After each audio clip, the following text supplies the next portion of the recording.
Hello, hello. All right. I'm going to give everybody a moment to join here before we dive in to the Vegas buffet of life. The Vegas buffet that is calling your name and asking you to grab a plate.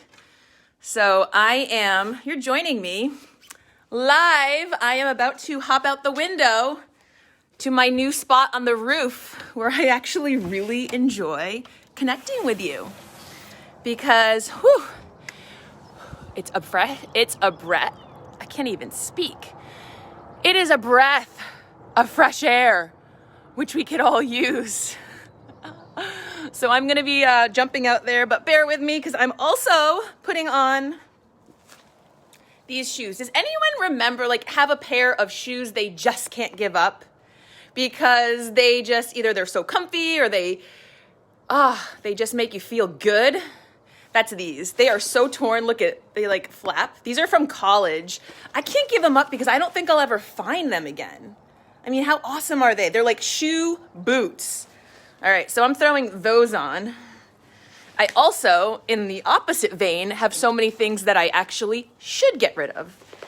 But these babies aren't going anywhere. I just need to take them to the shoemaker to get them fixed. All right, we got a lot to cover today. We are gonna talk about that Vegas buffet of life, which is truly a metaphor for what you need and what you want. So just hang with me for a moment as I climb out the window and my neighbors probably say, "What the hell are you doing, Lauren?" But it's just too awesome out here. Oh, I love it. I love it. I love it. I love it. You guys, if I fall off the roof, someone call 911. Oh, lost connection.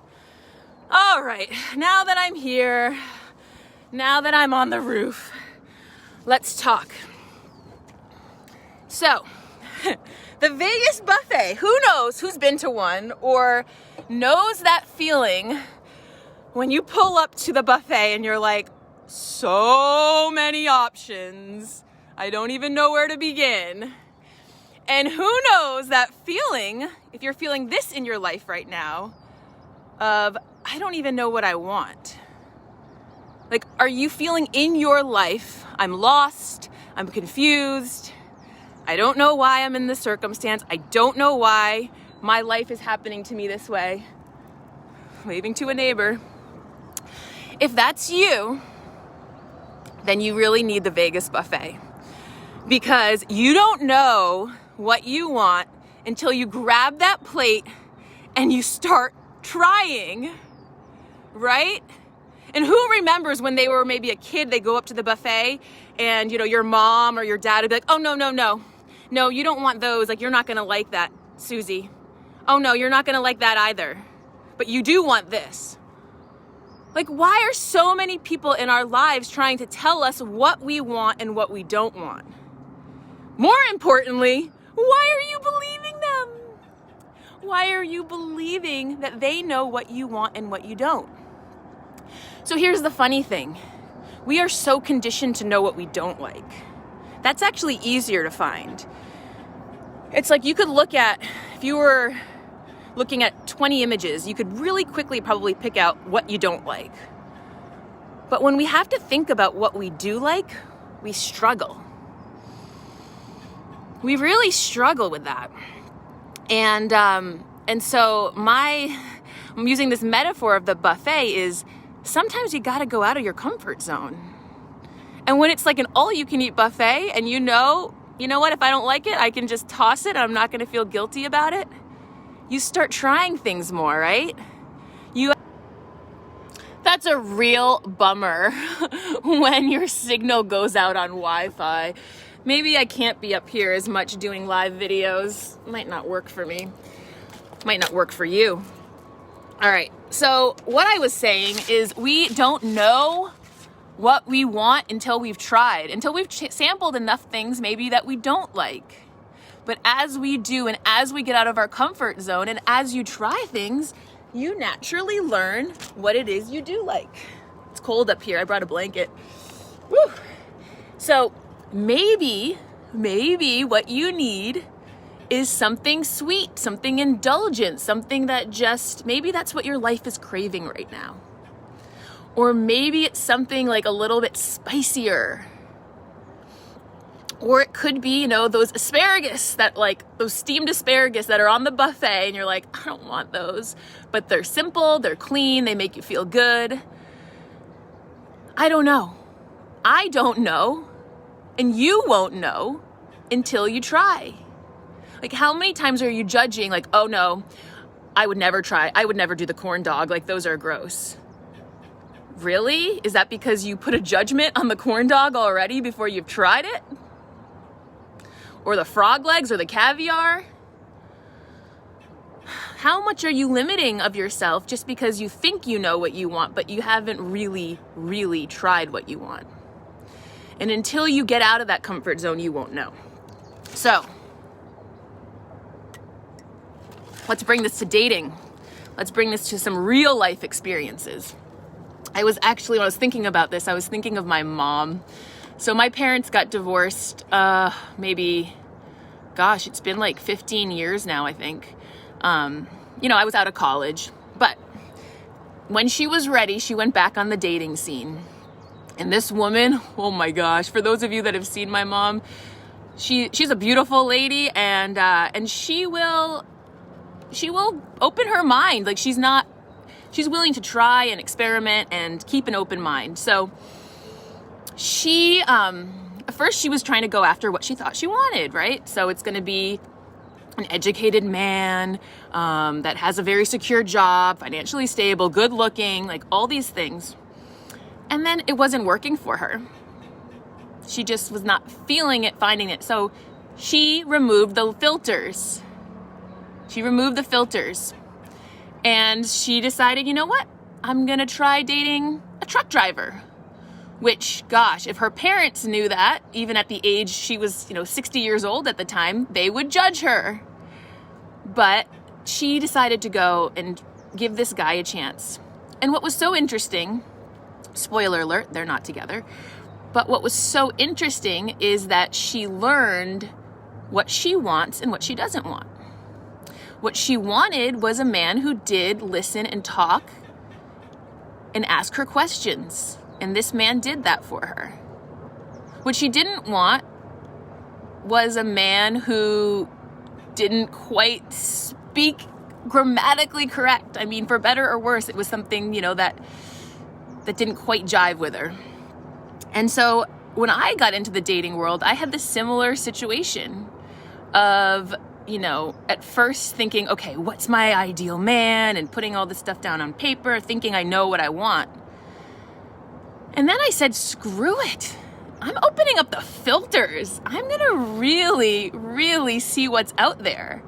And then I'll get clear on what I want and what I don't want. And so one of the big ones for me was age, the age filter. And it's funny because I was willing to go really broad, like younger. Well, actually, let me rephrase that. I was willing to go much older.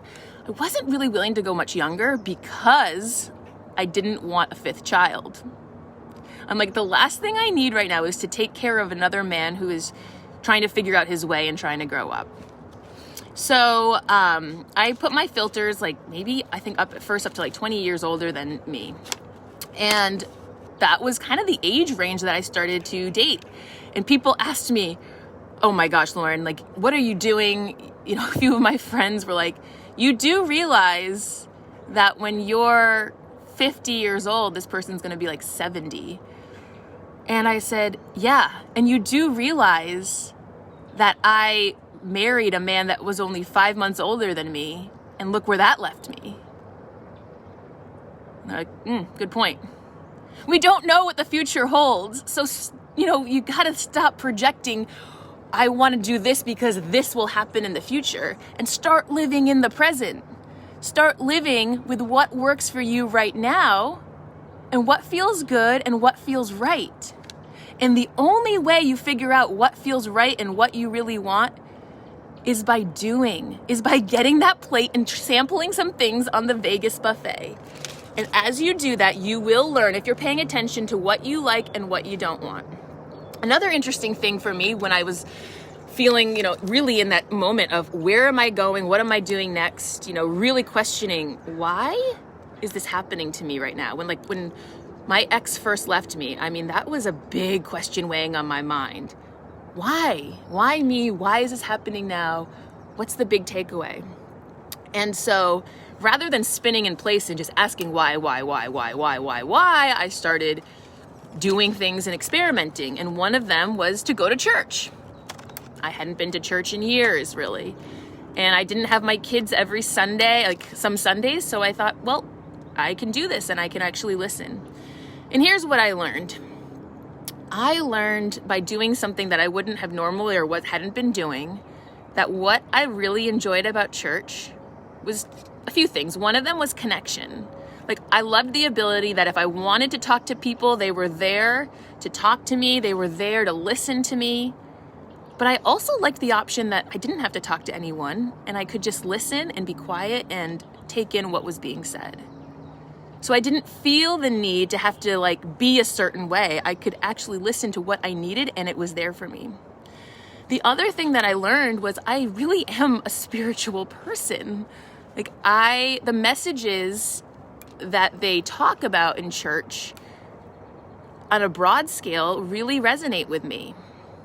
And I don't care what religion you are, the core messages are all the same, right? It's listen within, have faith, let go of expectations, and be present and trust.